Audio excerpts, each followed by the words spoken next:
Tu avais parlé justement que tu avais 500 abonnés au départ quand tu te lances sur YouTube. J'ai une confidence à te faire, j'étais parmi ces 500 abonnés. Non. Si, j'étais parmi ces 500.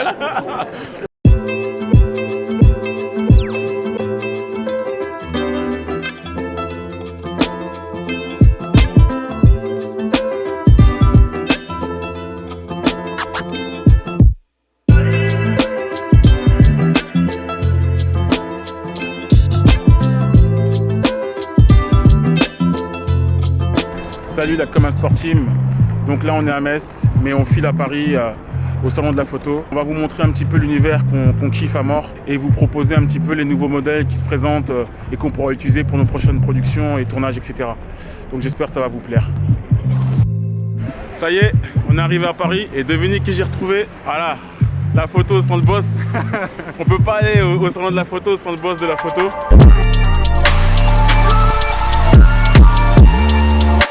On est vraiment surexcité. Je pense qu'on va vraiment kiffer pendant 2 journées et puis on va vous montrer tout ça.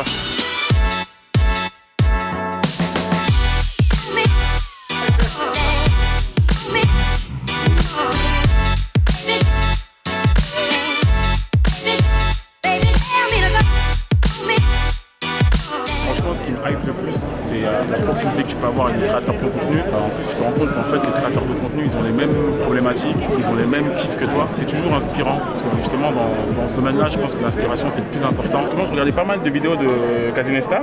Okay. Et d'ailleurs, je voyais que tu t'inspirais beaucoup de lui au départ. I'm going to make a movie every day. C'était avec des GoPro, avec du matériel, tu vois, accessible à tout le monde. Et là Téléphone, maintenant, j'ai commencé avec un iPhone. Ah oui, ouais. avec l'iPhone. Et là, je te vois ambassadeur Canon.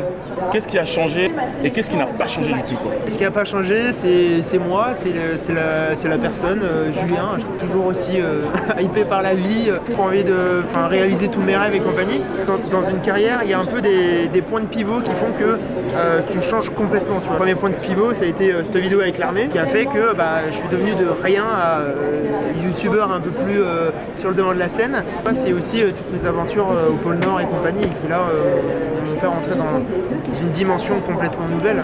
Je prends les opportunités comme elles arrivent et Canon en fait tu vois ça s'est fait un peu naturellement. Qu'est-ce que tu en penses du créateur, de l'influence que a le créateur sur le matériel? C'est pas le matériel qui fait quitter, ça c'est sûr.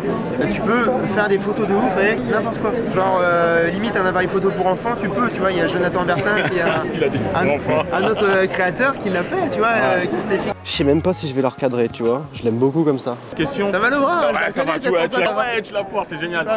Quels sont tes process? Parce que tu crées énormément, tu as de plus en plus de projets, tu es toujours actif sur les réseaux, tu publies un peu partout. Quel est ton process? Moi, je me demande comment tu dors en fait. C'est un mindset.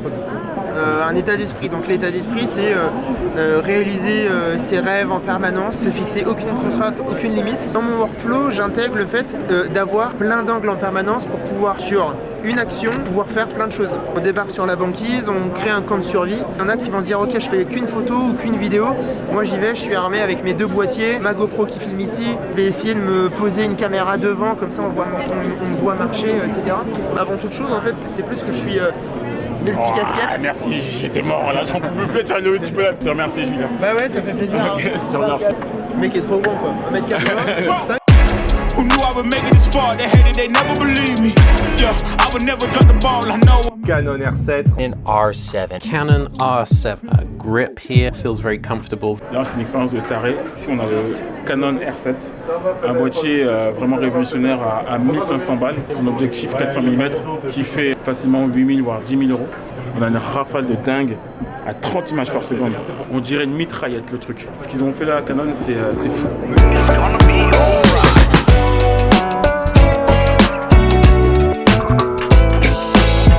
En y réfléchissant, c'est avec très peu de matériel que je m'épanouis le plus. On dit bien que le meilleur matériel, c'est celui qu'on aime mettre dans son sac et qui ne devient pas une contrainte dès qu'on souhaite l'utiliser. On a souvent la volonté d'acheter beaucoup de matos et de ne pas l'utiliser. Pourquoi tu en es arrivé concrètement à cette conclusion? Alors le pourquoi il est simple, c'est que je commençais de moins en moins à sortir, filmer et faire des photos. J'avais un manque de motivation et une des raisons c'était le trop de matos, trop de possibilités en fait. Prends juste ce que tu as et tu te concentres sur le sujet, sur le film.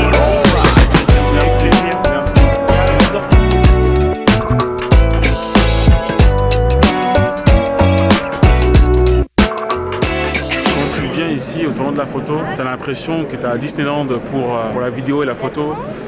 Tu as accès à pas mal de contenu, pas mal de matériel que en général, quand tu viens de Metz, tu n'as pas trop l'habitude de pouvoir manipuler. Ce qui est vachement cool, c'est toute la partie échange que tu peux avoir avec des photographes professionnels, des gens qui ont des approches totalement différentes ou complémentaires de la tienne. C'est une expérience vraiment géniale et puis je pense que ce sera à refaire. On va dire dans n'importe quel univers que tu vas commencer, tu vas se sentir imposteur. Si tu penses imposteur. Alors que si au final tu te dis, en fait c'est mon premier pas dedans, mais ça me permet de faire mieux après, ou justement de te booster pour justement faire mieux à ce moment-là, en fait tu prends un autre raisonnement. C'est-à-dire que tu penses plus en te disant t'es un imposteur, mais t'es là et il faut que tu fasses mieux que les personnes qui sont autour de toi.